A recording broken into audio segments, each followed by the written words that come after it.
काफ़ी दिन से मुझे बहुत ज़्यादा रिक्वेस्ट आ रही थी, हमारा हेयर फॉल बहुत ज़्यादा हो रहा है, हमारे बाल बहुत ज़्यादा झड़ रहे हैं, प्लीज़ कोई टिप शेयर कर दे जिससे हमारा हेयर फॉल रुक जाए और अपने बालों की क्वालिटी को अच्छा कर सकते हैं, जो मैं भी फॉलो करती हूँ। अच्छा, अगर आपका हेयर फॉल बहुत ज़्यादा हो रहा है और आपको बहुत ज़्यादा टेंशन हो गई है, आप बहुत ज़्यादा टेंशन में वैसे होनी चाहिए क्योंकि हेयर फॉल होगा तो टेंशन होगी। मानसून में बालों का किस तरह से ध्यान रखें, आज कोई टिप्स दूंगी जिससे आप अपने बालों का ध्यान रख सकते हो। और इस टाइम मेरे को बिल्कुल भी हेयर फॉल नहीं है, अगर आप भी ये टिप्स फॉलो करते हो तो आपको भी हेयर फॉल नहीं होगा। तो वीडियो को लास्ट तक जरूर देखना। और अगर आप चैनल पर नए हैं तो बता दूं, मैं हूं रुबीना और मैं यहाँ पर घरेलू नुस्खे शेयर करती हूँ, ब्यूटी से रिलेटेड बात करती हूँ, ओवरऑल पूरी पर्सनैलिटी को लेकर के बात करती हूँ। अगर अभी तक आपने मेरे चैनल को सब्सक्राइब नहीं करा है तो सब्सक्राइब कर लीजिएगा। आप हफ्ते में कोई भी शैम्पू यूज करते हो तो बहुत ही माइल्ड शैम्पू करें, आपको एक दिन छोड़ करके शैम्पू करना है जिससे बालों का जो पसीना है, गंदगी, उसको निकालना बहुत ज़्यादा ज़रूरी है। अगर आप 2 से 3 दिन बाद शैम्पू करते हो तो बालों में पसीना रहता है जिसकी वजह से बालों का झड़ना तय है, यानी कि आपके बाल झड़ेंगे ही झड़ेंगे। जब भी आप अपना शैम्पू चूज करें तो एक मेडिकेटेड शैम्पू उसमें जरूर होना चाहिए। डेली बेसिस पर आप कोई भी शैम्पू यूज कर सकते हैं क्योंकि शैम्पू का काम होता है गंदगी को बाहर निकालना, लेकिन हफ्ते में एक बार एक ऐसा शैम्पू जरूर इस्तेमाल करें जो आपके स्कैल्प के लिए बहुत ज़्यादा ज़रूरी है। यानी कि कंसर्न को देखते हुए, अगर आपको इचिंग बहुत रहती है या फिर आपका हेयर फॉल बहुत ज़्यादा हो रहा है या फिर आपके डैंड्रफ बहुत ज़्यादा रहती है, फ्लैकी स्कैल्प है, तो उसके लिए कंसर्न को देखते हुए एक मेडिकेटेड शैम्पू का होना बहुत ज़्यादा ज़रूरी है। और हफ्ते में कम से कम एक बार मेडिकेटेड शैम्पू का इस्तेमाल के बारे में जानना है कि हम कौन सा शैम्पू यूज़ करें तो मुझे कंसर्न बता देना, मैं आपको शेयर करूंगी कि आप कौन सा शैम्पू यूज़ आपको करना चाहिए।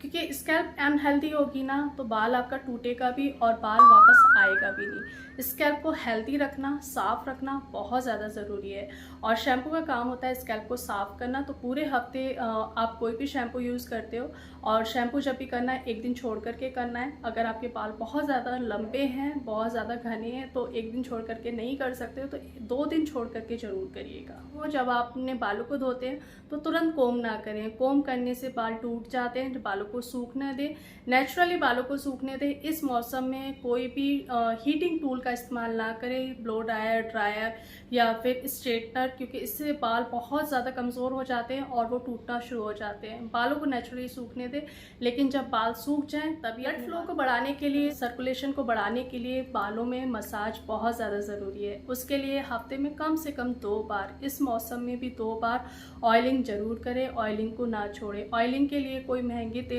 खरीदने की ज़रूरत नहीं है, कोकोनट ऑयल बहुत अच्छा है, लाइट वेट है और इस मौसम के लिए बहुत अच्छा है। आपने सिर्फ अपनी स्कैल्प को नरिश करना है, नरिशमेंट देनी है। तो कोकोनट ऑयल ले लीजिए, फिंगर से इस तरह से आपने मसाज करनी है, ब्लड सर्कुलेशन भी बहुत अच्छा होगा। और जब ब्लड सर्कुलेशन बहुत अच्छा होता है तो बाल दोबारा वापस भी आते हैं और बाल झड़ते भी। वुडन कोम का इस्तेमाल करें। मेरा वुडन कोम टूट गया है और ऐसे कई कोम हैं जो टूट जाते हैं क्योंकि मेरे घर में बच्चे हैं और बच्चे इसके साथ क्या करते हैं मुझे नहीं पता, लेकिन बच्चे तोड़ देते हैं।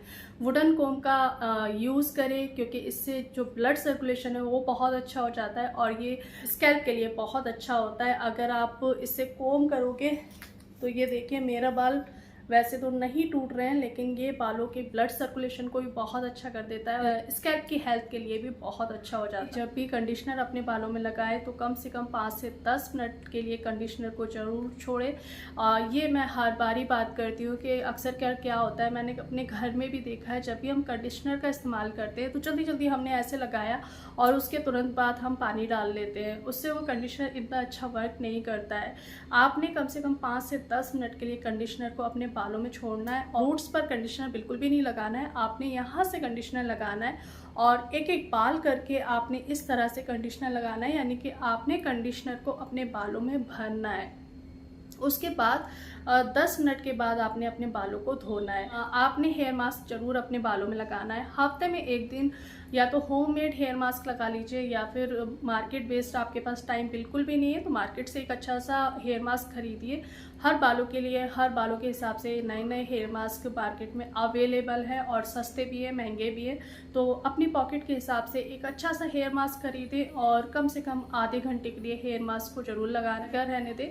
पहले अपने बालों को अच्छे से धोइए धोइए, फिर हेयर मास्क लगाइए और उसके बाद कंडीशनर ज़रूर लगाइए। जो हम गलती करते हैं ना, हम क्या करते हैं, हेड वॉश कर लिया, हेयर मास्क लगा लिया, उसके बाद हम कंडीशनर नहीं करते हैं, उससे हमारे बाल बहुत ज़्यादा रूखे हो जाते हैं। तो हेयर मास्क के भी बाद कंडीशनर लगाना बहुत ज़्यादा ज़रूरी है।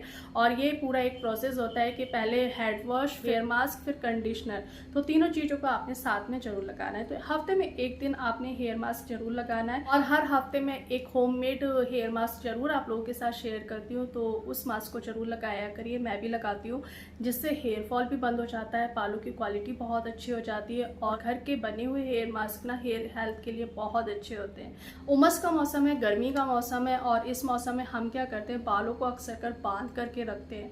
इससे बालों में पसीना बहुत ज़्यादा आ जाता है और पसीने की वजह से बालों में गंदगी भी आ जाती है।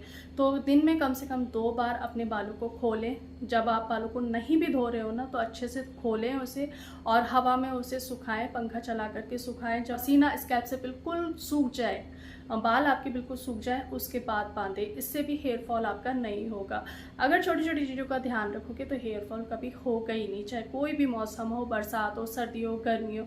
क्योंकि हर मौसम में यही होता है कि सर्दियाँ आ गई है तो हेयर फॉल हो रहा है, बरसात आ गई है तो हेयर फॉल हो रहा है। अगर ध्यान रखोगे ना, हेयर फॉल कभी नहीं होगा। बालों में पसीना जाने कितनी बार आता है दिन भर में। गर्मी है, बहुत ज़्यादा उमस का मौसम है, तो जब भी आप कहीं बाहर से आते हो या किचन में से आते हो तो अपने बालों को खोल लें, पसीने को पूरी तरह से सुखाएं, उसके बाद बालों को बांधें। इससे बालों में पसीना नहीं रहेगा। पसीना नहीं रहेगा तो आपके बाल टूटेंगे नहीं। कम से कम 2 बार अपनी इन फिंगर से आपने इस तरह से मसाज करनी है। आपके जहाँ जहाँ बाल नहीं है, आपने वहाँ पर इस तरह से मसाज करनी है। हेयर लाइन आपकी बहुत ज़्यादा कम है, अगर इस तरह से मसाज करते हो दिन में 2 बार, तो आप देखना 1 महीने में आपके वहाँ बाल आना शुरू हो जाएंगे जहाँ पर बाल नहीं थे, या फिर आपके बाल बहुत ज़्यादा कम हो रहे हैं। तो आप इस टिप को फॉलो करिए, इस तरह से आपके बाल आना शुरू हो जाएंगे। चलिए, इस टाइम भी गर्मी बहुत ज़्यादा है और मैं बिना पंखे के, बिना एसी के बैठी हूँ, क्योंकि वो चलाती हूँ तो आवाज़ बहुत ज़्यादा होती है और उससे मेरी आवाज़ बहुत ज़्यादा कम हो जाती है। तो वीडियो को मैं यहीं पर एंड करूँगी। मिलते हैं एक नई वीडियो में, तब तक अपना ढेर सारा ध्यान रखिए, खुश रहिए, दुआओं में याद रखिएगा।